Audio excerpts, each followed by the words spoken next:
После дистанционного обучения и долгих летних каникул с 1 сентября начинается новый учебный год. Учителя, ученики и их родители готовы к учебе. Этот день особенно волнителен и важен для ребят, которые рады вновь вернуться в школу.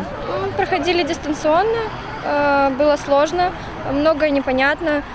Так как нельзя поговорить вживую с учителем и объяснить подробно тему, это сложно. Я рада, что мы перешли обратно в школу. Сегодня 1 сентября, я иду в школу. Это такой волнительный день.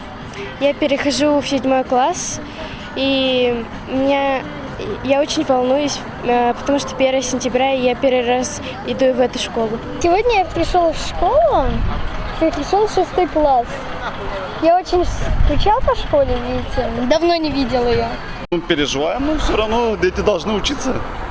Как бы ни было, будут мыть руки почаще, ухаживать за собой, и все будет нормально, мне кажется. Мы переживаем, потому что обстановка такая. Первые классы пошли не так, как все. Ну, это первое. Второе, и радостное впечатление, что ребенок пойдет, может быть, чему-то научится. Мы с этой целью и отдали своих детей в школу. Но в связи с этой ситуацией настроение, скажу, так себе.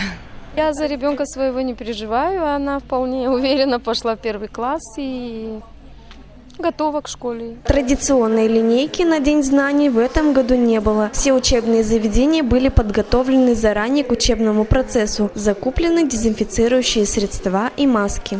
Была комиссия. Наш лицей полностью готов к таких условиях новому учебному году. Мы выбрали для занятий 7-ю модель, это смешанное обучение. Мы нашли возможность закупить необходимое количество дезинфектантов, всех необходимых средств, чтобы начать в этих условиях учебный год. В этом году в учебный процесс внесены несколько изменений. Каждое учебное заведение автономии выбрало определенную модель обучения. В основном школы предлагают комбинированную систему преподавания.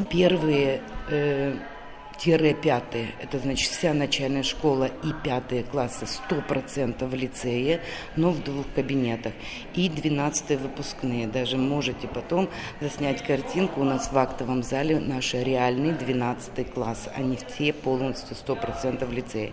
Все остальные классы по 4 модели это 50 на 50. 50 в классе, а вторая половина следит за этим же уроком из дому. Через день они меняются. Уроки будут проводиться по 30 минут, а перемены по 15 минут. Первый учебный день были проведены классные часы, где педагоги проинструктировали учащихся, как вести себя в школе, чтобы не заразиться в период эпидемии коронавируса. У нас дистанция между партами. Есть в каждом классе антисептики, все соблюдаем, все хорошо. Нет, по 15 человек, по половине. Нас, по-моему, 30 в классе, 15 там, в одном классе 15 в другую смену будут ходить. Что надо мыть руки после каждого приема пищи, надевать маску, особенно в закрытых помещениях, надо проветривать классы. После каждого урока надо выходить на улицу и дышать свежим воздухом. Нам рассказывали про коронавирус, что надо быть аккуратными, и мы отвечали на вопросы там.